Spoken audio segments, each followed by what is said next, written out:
کہا حضور یہ دودھ ہے، دودھ ہے۔ تو حضرت عمر نے فرمایا دودھ ہے، ذرا یہ دودھ ہم بھی تو دیکھیں کہ دوپہر میں کمبل کے نیچے چھپا کے لے جائے، یہ کس قسم کا دودھ، کون کمپنی کا دودھ ہے، یہ ہم بھی تو دیکھیں، نکال دودھ کو۔ جیسے ہی نکالا ہے وہ بوتل کو، یہ دل میں کرا مولا عمر کے کوڑے سے بچا، عمر کے کوڑے سے بچا، عمر کے کوڑے سے بچا لینا۔ اور حضرت عمر فاروق رضی اللہ عنہ ہیں، جیسے ہی بوتل کے ڈاٹ کو کھولتے ہیں تو اللہ کی قدرت کا کرشمہ دیکھو، اللہ تبارک و تعالیٰ نے اس کے توبے کو بھی قبول فرما لیا اور شراب کو دودھ میں تبدیل بھی فرما لیا۔ جو رب کائنات شراب کو دودھ میں بدل سکتا ہے، میرا یقین ہے گستاخ حسین کو سور میں تبدیل کر سکتا ہے۔ وہ چاہے تو کیا نہیں کر سکتا، وہ چاہے تو کیا نہیں کر سکتا۔ تو بولو ہم لوگوں کو تو امام حسین سے عقیدت نہ چاہیے، ہم لوگوں کو محبت چاہیے۔ یہ محبت بڑے کام کی ہے۔ ارے میدان محشر میں اگر امام حسین نے کہہ دیا یہ ہمارے ماننے والے ہیں تو ہو نہ ہو ہماری نجات کا یہی سبب، ہماری نجات کا یہ ذریعہ بن جائے۔ جانتے نہیں ہو کہ یہ کون ہے؟ یہ کون ہے؟ حضرت فاطمہ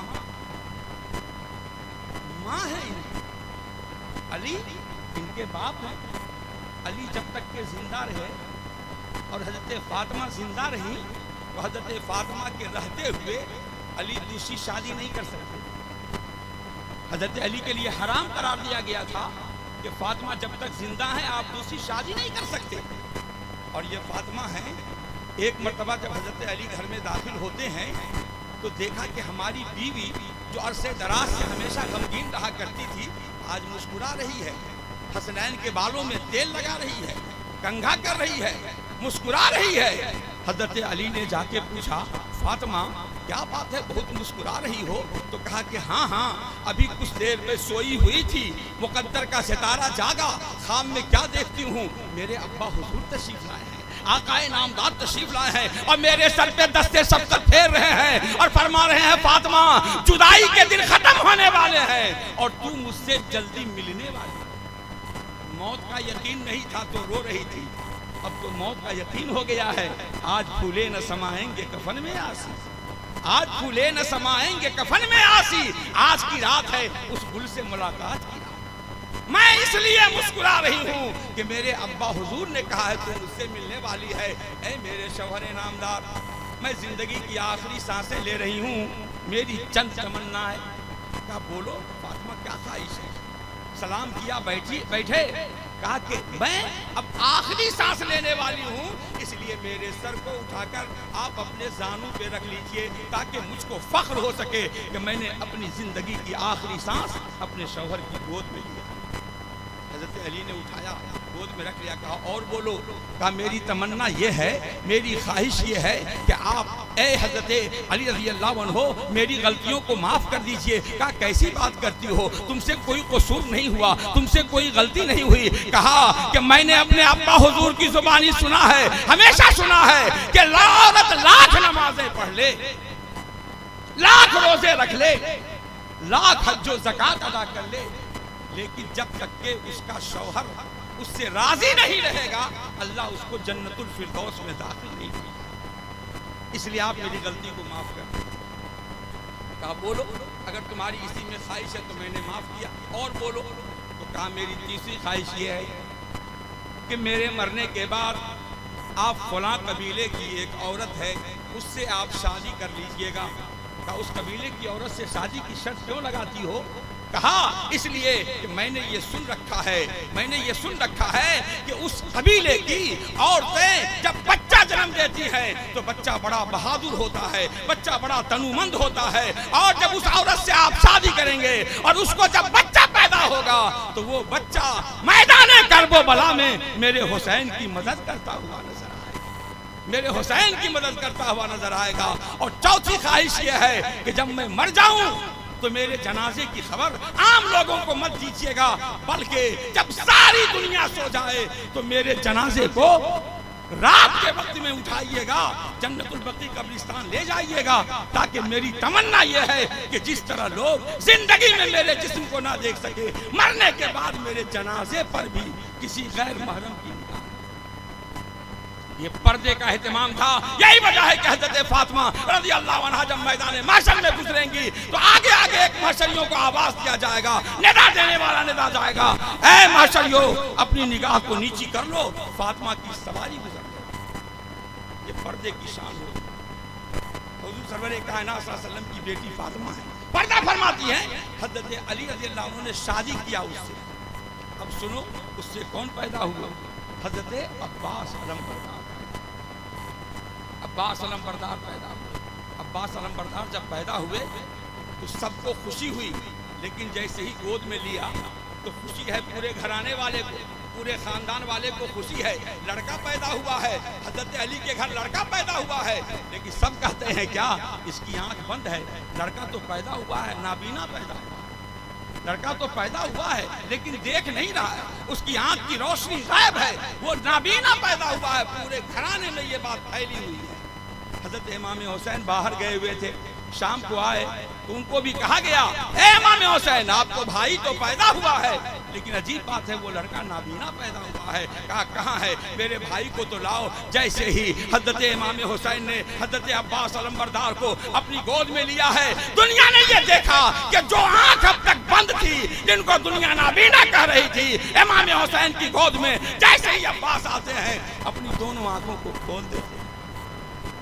وہ یہاں دیکھا تو سب سے پہلے حضرت امام حسین کے روئے سے اور اس کے بعد امام حسین کی کیسی مدد کیا ہے کربلا میں, آپ علماء کرام سے پوچھئے تو آپ کو پتا چلے گا. میں آپ کو ایک جملہ صرف کہہ دوں کہ حضرت امام حسین کے سارے اقربا شہید ہو رہے ہیں, عزیز شہید ہو رہے ہیں, لیکن جب حضرت عباس وہ شہید ہوتے آئیے اور امام حسین جب جا رہے ہیں تو ایک ہاتھ کو کٹا ہوا دیکھا ہوگا, سمجھا کہ حضرت عباس کا ہاتھ ہے, کلیجے سے لگاتے ہیں, آگے بڑھتے ہیں, دوسرے ہاتھ کو دیکھتے ہیں, اپنے کلیجے سے لگاتے ہیں, آگے بڑھتے ہیں, اور جب چت لیٹے ہوئے ہیں حضرت عباس کہتے ہیں اے امام اگر میرے دونوں ہاتھ سلامت ہوتے تو میں آپ کو یہ بھی زحمت نہیں دیتا, لیکن ہاتھ سلامت نہیں ہے, میرے آنکھوں میں خون بھرا ہوا ہے, اے امام میرے آنکھوں سے خون کو آپ صاف کر دیجئے. حضرت امام حسین نے جیسے ہی آنکھ سے خون کو صاف کیا ہے, عباس کہتے ہیں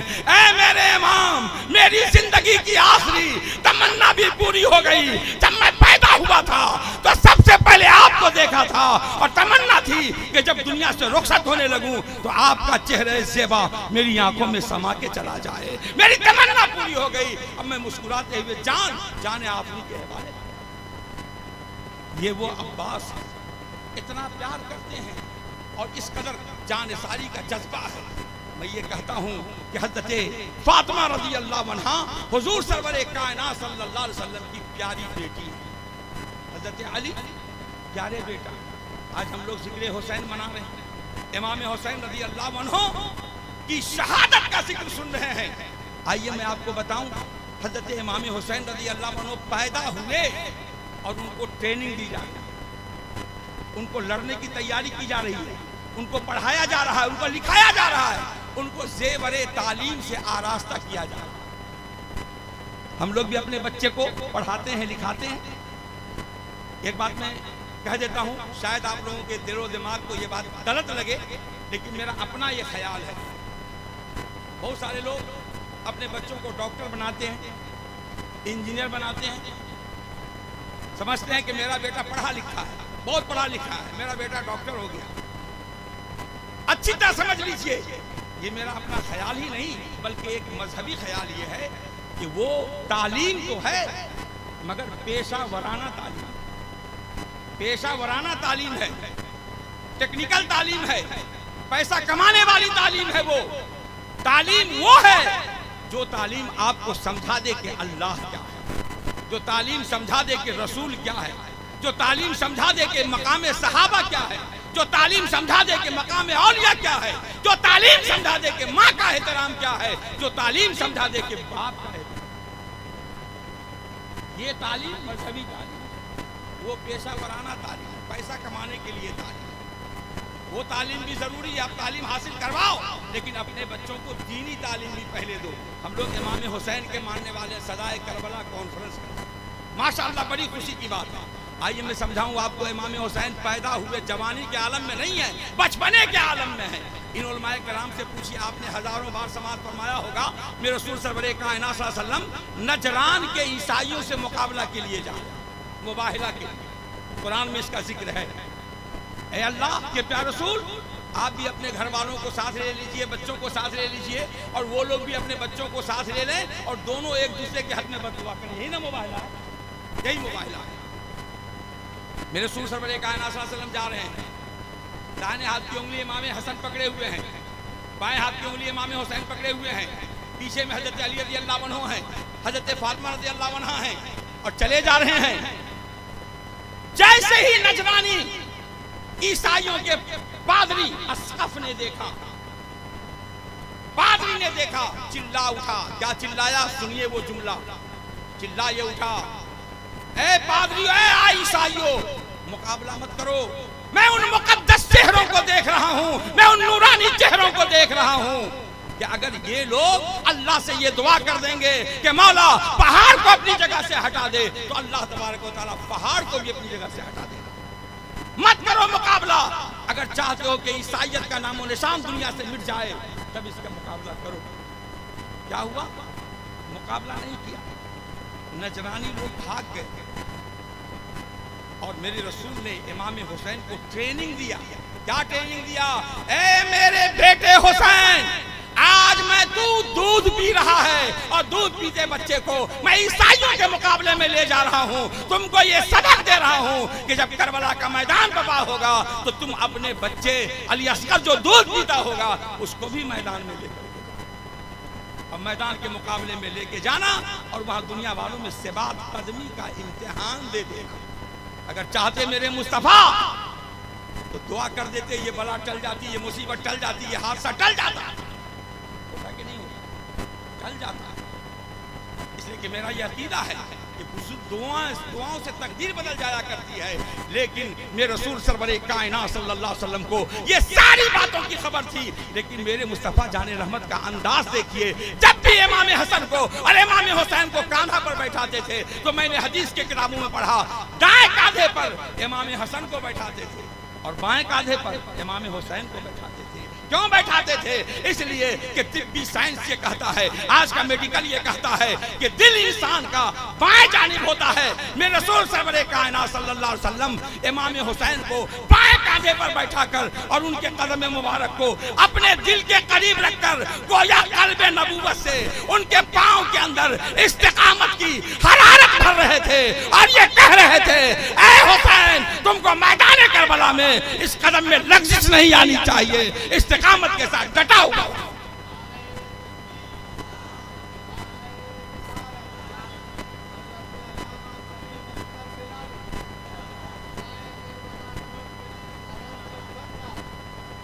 امام حسین کی ٹریننگ دی جائے۔ امام حسین آج ہمارا بچہ ہے، آپ کے گھر میں بھی بچے ہیں، امام حسن امام حسین ہیں، بچپنے کے عالم میں ہیں۔ ایک بوڑھا آدمی وضو کر رہا ہے، وضو کرنے میں غلطی ہو رہی ہے، یہ دونوں بھائی دیکھ رہے ہیں، ارے یہ تو وضو کر رہے ہیں، وضو میں غلطی ہو رہی ہے، کیا کیا جائے؟ اگر کہہ دوں گا کہ آپ سے غلطی ہوئی تو یہ بے ادبی ہو جائے، یہ شان میں گستاخی ہو جائے گا۔ اسلام ادب سکھاتا ہے، اسلام احترام سکھاتا ہے، اسلام گالی دینا نہیں سکھاتا، اسلام گالی دینا نہیں سکھاتا۔ آج تو ہم لوگ بڑے بڑے لوگوں کو گالی دیتے ہیں۔ حضور سرور کائنات صلی اللہ علیہ وسلم کا زمانہ ہے، صحابہ کرام سے میرے آقا ارشاد فرماتے ہیں، اے صحابیو، اپنی ماں کو گالی مت دینا، اپنے باپ کو گالی مت دینا۔ صحابہ حیرت میں پڑ گئے، کہا یا رسول اللہ، بھلا کوئی آدمی سوچئے، آج سے 1400 سال پہلے کی بات ہے، ہم لوگ یہ کہتے ہیں کہ ہم متمدن ہیں، ہم بالکل ہی ایڈوانس ہو گئے، ایڈوانس ہو گئے۔ اس زمانے میں اور ماں کے ساتھ کیا سلوک کرتے ہیں؟ ماں کو گالیاں بھی دیتے ہیں، ماں کی شان میں گستاخیاں بھی کرتے ہیں، باپ کا احترام نہیں کرتے ہیں۔ میرے سرکار فرماتے ہیں، اے صحابیو، اپنی ماں کو گالی مت دینا، باپ کو گالی مت دینا۔ صحابہ نے کہا یا رسول اللہ، بھلا کوئی آدمی ماں کو بھی گالی دیتا ہے؟